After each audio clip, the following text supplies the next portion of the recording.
In this video, we're going to look at the operation of a 748C595.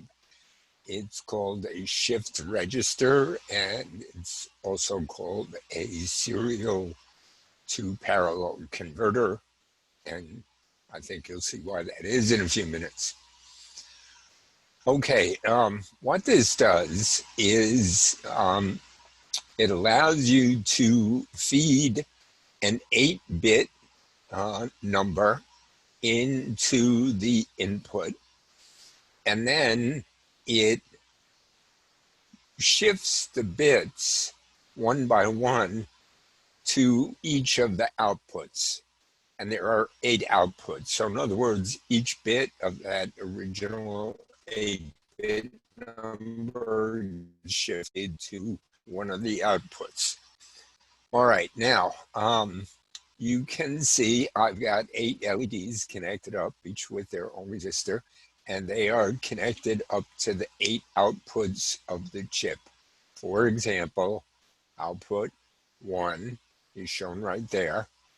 On your spec sheet in the textbook, it's called output 0.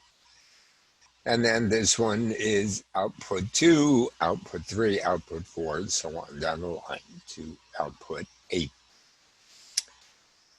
All right, the data, you can look up here to see the 3 ports that we're using. The data is going to be fed in through port number 4, so that's got to be connected to that data pin, and it's called input right here on the chip. And the clock pin, which is connected to port 4, what that does is every time that clock pin goes from low to high, the chip does a shift. So it shifts one of the bits into one of the output ports. And then the other port you need is a latch pin. And when that latch pin goes low, the shifting can happen. And when it goes high, it latches or holds the data on the outputs. All right, so you can see we've got those 3 variables declared here: latch pin, clock pin, data pin, each connected to a port on the Arduino. And then this LEDs is a byte variable, and that's just going to hold the actual value that we're going to shift to the output. All right, and the setup is very straightforward. All we have to do is configure the latch pin, data pin, and the clock pin all to be output ports. All right, and then the loop, here is the, if you recall, LEDs is the actual data that we're going to shift out. So I've got it shown in binary so that you'll be able to see it directly on the outputs. So LEDs is binary 101 and all the rest zeros.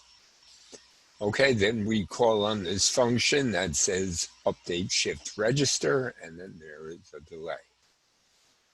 All right, let's look at the function update shift register. It doesn't take any parameters. So we start out with a digital write latch pin low. If you recall, I said that the latch pin has to be low for the shift to happen.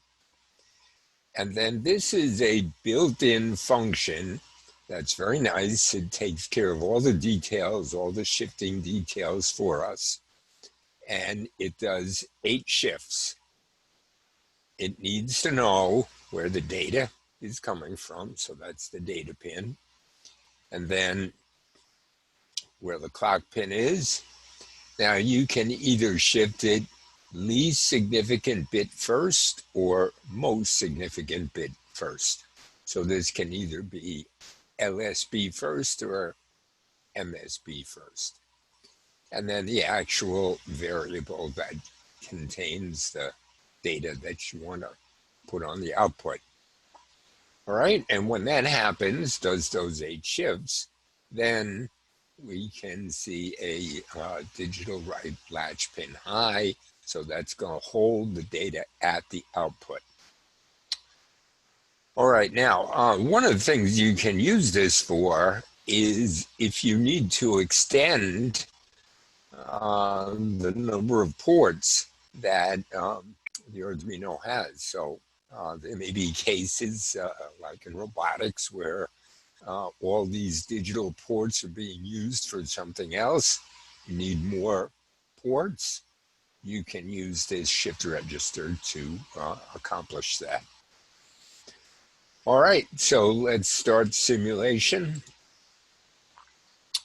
All right, there you can see at the outputs the actual value that we wanted to shift out in binary. So we showed it as 101, all the rest zeros, 101, and all the rest zeros. All right, I can stop the simulation and let's change this to making those last 4 bits ones. Okay, that's all we have to do. And start the simulation again. Okay, now you can see the 101, but the last 4 bits are all ones. So it's very easy to use thanks to this built-in function here, shift out, which does those 8 shifts for us and shifts the input to the output.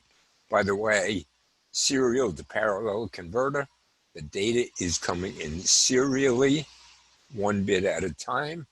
The output is in parallel, all 8 bits simultaneously being displayed at the 8 output ports.